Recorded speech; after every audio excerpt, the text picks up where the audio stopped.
High school si James nang maramdaman niya ang unang atake ng kanyang sakit. I was eating merienda and all of a sudden, wala naman akong iniisip. Parang I had this feeling of a choking feeling sa lalamunan ko.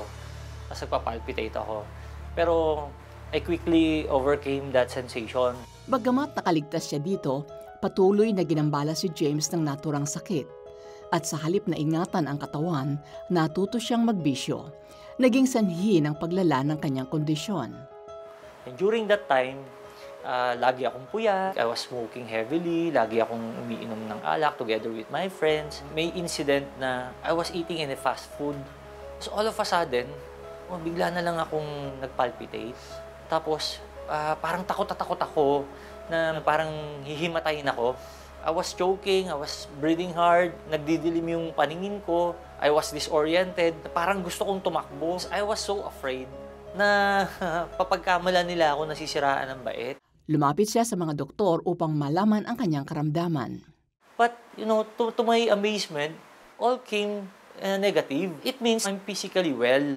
Lumala pa ang kalagayan ni James na humantong sa depresyon dahil sa pagiging ama sa murang edad. My parents expect a lot from me. Sa loob ng 5 taon ay hindi siya lumabas ng bahay. Ikinulong ng hindi maipaliwanag na pangamba. Sa muli niyang pagpapatingin sa mga espesyalista ay napag-alaman ni James na ang kanyang pinagdaraanan ay panic attack o fear of fears. Daig ko pa yung inutil Buti pa yung may mga kapansanan nakakapaghanap buhay. Samantalang ako, buo naman ako, pero itong condition na to, para ako nakakulong.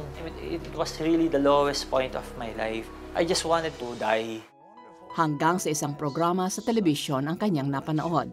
I came to pass by the 700 Club. And during that time, si Pat Robertson pa yung nagsasalita lagi doon. He was praying. There's someone who's watching this show right now who's have this panic disorder. I kneeled in front of the TV. Iyak ako ng iyak. Naging daan ito upang makalaya si James sa kanyang takot. Nagpatuloy ang kanyang paglago sa Panginoon sa kanyang pagdalo sa simbahan.